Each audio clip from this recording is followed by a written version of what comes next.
அந்த மூன்றெழுத்தில் என் மூச்சிருக்கும், அது முடிந்த பின்னாலும் பேச்சிருக்கும்.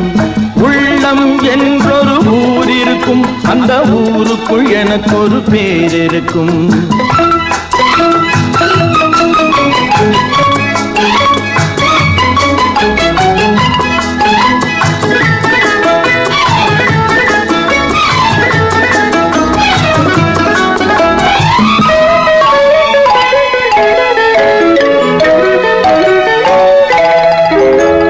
பதவி வரும் போது பணிவு வர வேண்டும், துணிவும் வர வேண்டும் தோழா.